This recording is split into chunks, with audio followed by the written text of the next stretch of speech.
Ciri khas ulama yang betul-betul ihdinas siratal mustaqim itu adalah selalu diterpa dengan fitnah dan balwa. Balwa itu ujian. Dari seluruh negara yang punya lambang burung sebagai lambang negara itu ya Indonesia. Dan burungnya juga nggak nanggung, burung yang paling gagah gitu kan. Kenapa sih harus burung? Pertanyaan kan begitu. Kenapa harus burung? Enggak binatang yang lain. Ini ada kaitannya dengan sejarah Nabi, Pak. Dan hebatnya lagi, para ulama kita, para founding father kita itu menjadikan burung Garuda atau sejenis burung lah, burung sebagai lambang negara ini karena memang tidak main-main. Kalau dikatakan hasil tirakat ya betul-betul hasil tirakat. Karena memang ternyata dari dulu sudah diistimewakan. Gak sembarangan gitu.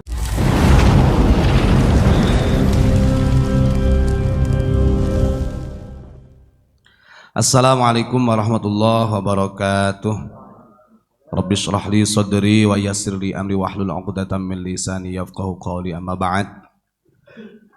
Hadratul kiram, para alim, para ulama, sesepuh bini sepuh, wabil khusus murabbi ruhina Abu Yamama Ghufran Al-Bantani dan juga Raisul Ma'had Gus Asep Saifullah, para jajaran pengurus Pondok Pesantren Unik Nusantara Pancasila dan seluruh jamaah pecinta Hizib Ghazali, pecinta Hizib Ghufroni dimanapun berada. Mudah-mudahan kita semua selalu diberikan rahmat dan hidayah dari Allah Subhanahu wa ta'ala. Alhamdulillah pada malam hari ini tadi kita sudah dibuka dengan lantunan lagu syair, kalau juga bisa dikatakan fatwa, cuman kan hanya menggunakan bahasa Jawa sama Sunda. Karena orang itu biasanya yang menganggap ada narasi itu adalah fatwa kalau berbahasa Arab gitu, Pak. Padahal narasi-narasi yang dibawakan oleh orang-orang Nusantara ini juga penuh makna, penuh ibrah, dan tentunya menjadi fatwa buat kita semua. Seperti tadi yang sudah dijelaskan dalam lagu Gundul-Gundul Pacul, kemudian dalam lagu Manuk Dadali. Ini hasil kreativitas Ustadz Imron, digabungkan dengan aransemen Betawi, alhamdulillah ternyata jadi indah. Nah, itulah keindahan dari min ikhtilafatiha. Makanya Bhinneka Tunggal Ika itu ternyata memang indah. Perbedaan itu betul-betul rahmat sesuai dengan yang disampaikan oleh baginda Rasul, karena memang terdapat keindahan. Manusia juga kan Bhinneka Tunggal Ika, Pak. Ada kepala, ada hidung, ada mata, ada telinga, ada kaki, ada tangan. Maka berwujudkan Muhammad, berwujudkan manusia. Akhirnya indah. Kalau diantaranya anggota tubuh manusia ini dihilangkan oleh Allah satu, ya keindahannya berkurang. Makanya Bhinneka Tunggal Ika itu sebenarnya sudah melekat pada jasmaninya manusia. Dari berbeda-beda anggota masing-masing, dan ini disatukan menjadi wujud insan atau manusia. Luar biasa itu pembelajaran daripada Bhinneka Tunggal Ika. Kemudian yang kedua mengenai tentang tadi ulama yang dibahas dengan istilah gundul-gundul pacul tadi ya. Memang berat, Pak. Kalau kita pahami, saya barusan baca yang disampaikan oleh Sultanul Ulama sendiri, Syekh Izzuddin Abdissalam itu mengatakan begini, min ahwalil ulama al-fitan wal balwa. Ini kalau tahu makna itu pasti orang mundur jadi ulama, pensiun dini. Ciri khas ulama yang betul-betul ihdinas siratal mustaqim itu adalah selalu diterpa dengan fitnah dan balwa. Balwa itu ujian, mihan. Bahkan beliau menyampaikan sendiri termasuk para ulama-ulama salafus soleh terdahulu juga begitu. Jadi yang namanya ulama itu ya, kalau ulama kemudian terpaan fitnah dan balwa ujiannya agak ringan-ringan, itu bisa kita analisa menjadi martabat makom ulama tersendiri, Pak. Ternyata kata Sultanul Ulama sendiri, Syekh Izzuddin bin Abdissalam, kalau ulama yang betul-betul ya ahwalnya itu ciri khasnya kesehariannya setiap hari kulla yaumnya itu pasti al-fitnatu wal balwa. Itu ciri khas keseharian daripada ulama-ulama yang betul-betul ihdinas siratal mustaqim. Makanya pantas itu sampai disyairkan, karena memang sulit untuk memahami keulamaan yang sesungguhnya. Tapi minimal walaupun ulamanya istilahnya tidak seperti yang disampaikan oleh Imam Ghazali, minimal lah kita bisa bermusafahah gandolan sarung dengan ulama-ulama tersebut. Karena memang ulama sendiri pun sebenarnya adalah predikat dari Allah. Jadi gak ada, kalau manusia yang mendeklarasikan dirinya sebagai ulama gak ada juga, Pak. Karena dalam Al-Quran sudah jelas. Ya barangkali ada gitu. Iya, mendeklarasikan ulama, gak ada. Innama yakhshallahu min ibadihil ulama, itu adalah penobatan langsung dari Allah. Jadi hanya hamba-hamba yang penuh rasa takut kepada Allah itu yang dinobatkan oleh Allah sebagai ulama, dan itu Al-Quran sendiri, ibarat syahadahnya itu piagamnya langsung Al-Quran. Maka nggak bisa ada mungkin seseorang dia menobatkan tanggal sekian hari anu bulan anu saya akan menobatkan diri sebagai ulama. Buatan wonten Pak Ibrahim. SK nomor sekian gitu, nggak ada. Dan itu disampaikan oleh Syekh Izzuddin bin Abdissalam, yang dimasyhurkan dinobatkan oleh para ulama-ulama secara masyhur, beliau adalah Sultanul Ulama, ibarat rajanya ulama. Rajanya ulama aja beliau mengatakan min ahwalil ulama al-fitan wal balwa. Itu kan berarti sudah melekat. Ya karena sudah menjadi hal ihwalnya itu, akhirnya menjadi mutmainnah. Jadi ada menemukan kesenangan tersendiri. Diuji, kayak Abu Yang Maghfur kan sering mengatakan begini, wah itu makanan saya setiap hari, dijadikan it'amu ta'am, menjadi makanan, artinya konsumsi yang dimakan sehari-hari, membuat kenyang, kalau lapar, kalau haus menjadi segar, kan begitu. Karena terbiasanya, karena menjadi ahwal. Beda Pak, kalau sifat sama ahwal beda. Ahwal itu selalu mengiringi. Nah makanya Sultanul Ulama mengatakan demikian. Terus yang ketiganya, saya tadi sempat nanya ke Gus Asep, saya itu orang Sunda Pak, mikir burung dali ini sebenarnya masih burung Garuda bukan? Ya burung Garuda kata Gus Asep gitu kan. Ternyata betul. Karena seingat saya itu, saya kira itu burung dadali itu Raja Wali gitu dulu itu. Tapi pas saya browsing barusan, memang ada dua pendapat, tapi memang dijadikan lagu itu khusus untuk burung Garuda, burung dadali tersebut. Dan ternyata dari seluruh negara yang punya lambang burung sebagai apa ya bahasa lambang negara itu ya Indonesia. Dan burungnya juga nggak nanggung, burung yang paling gagah gitu kan. Kenapa sih harus burung? Pertanyaan kan begitu. Kenapa harus burung? Enggak binatang yang lain. Ini ada kaitannya dengan sejarah Nabi Pak. Tapi kita sedikit-sedikit santai lah. Jadi kalau di dalam Al-Quran kalimat toir atau burung itu Allah sebut 4 kali. Kalau tuyur, burung-burung, itu ada 14 kali disebut dalam Al-Quran. Dan hebatnya lagi, para ulama kita, para founding father kita itu menjadikan burung Garuda atau sejenis burung lah, burung sebagai lambang negara ini karena memang tidak main-main.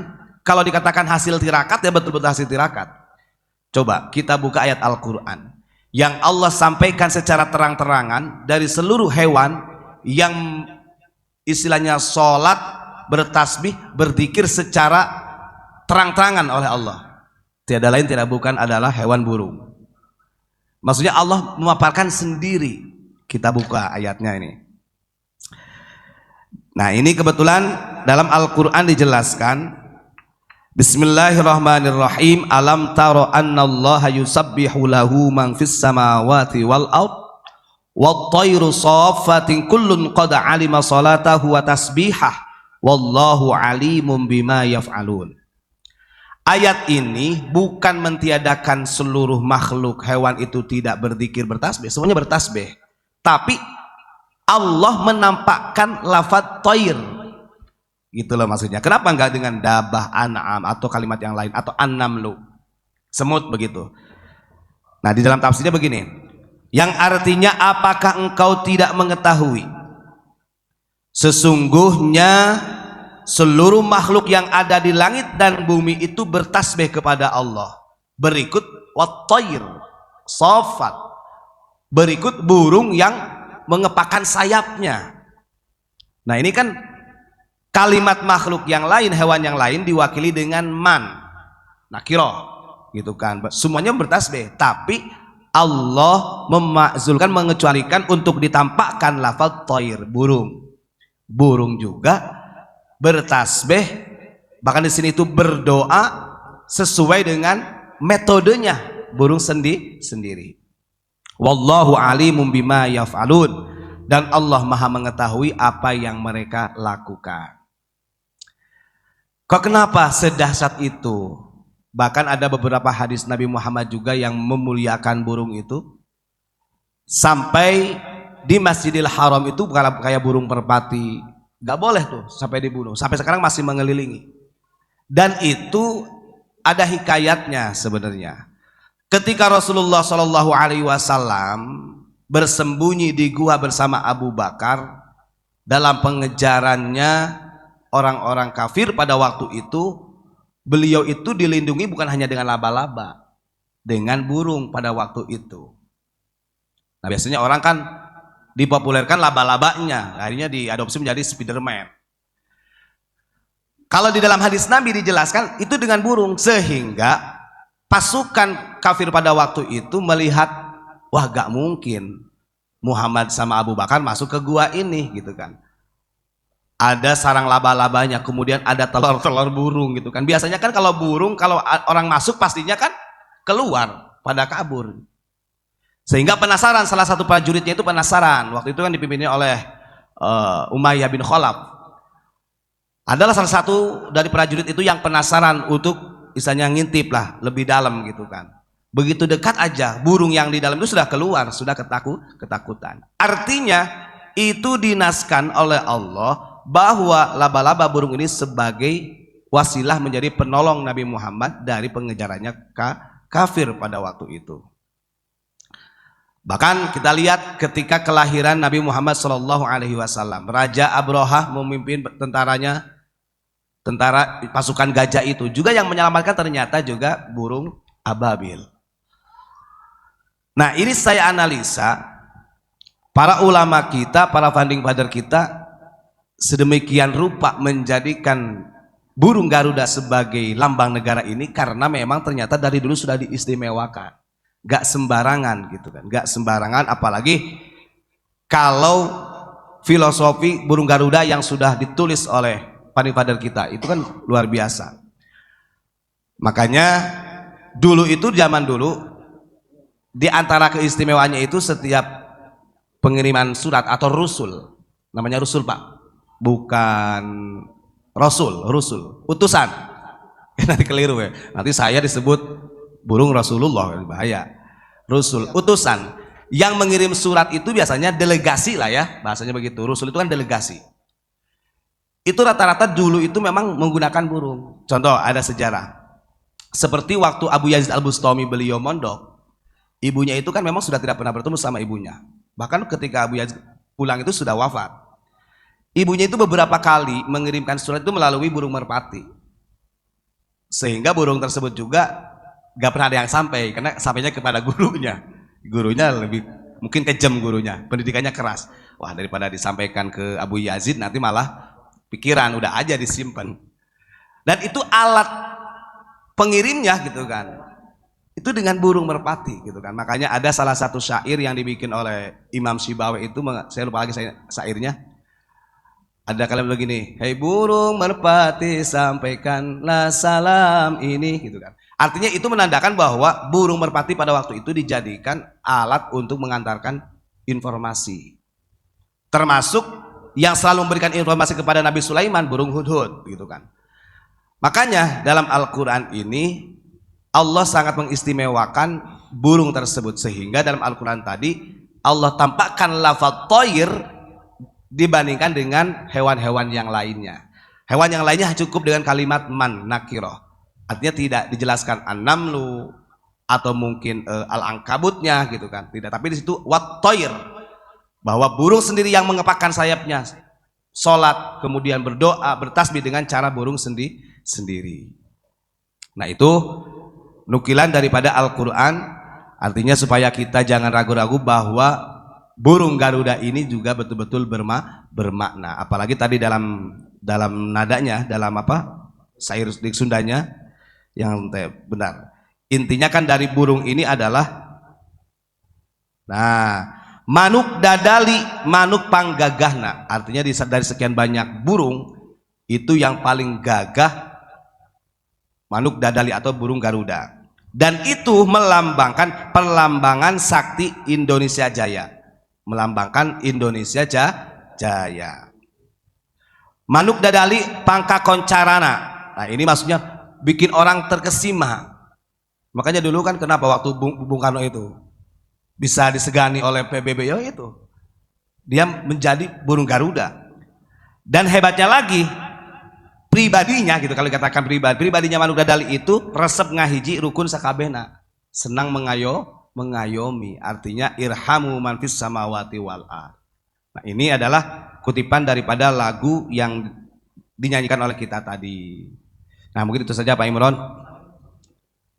Lagu ya siap nanti, siap Pak, tenang. Bisa ditambahi oleh Pak Imron. Terima kasih. Assalamualaikum warahmatullahi wabarakatuh.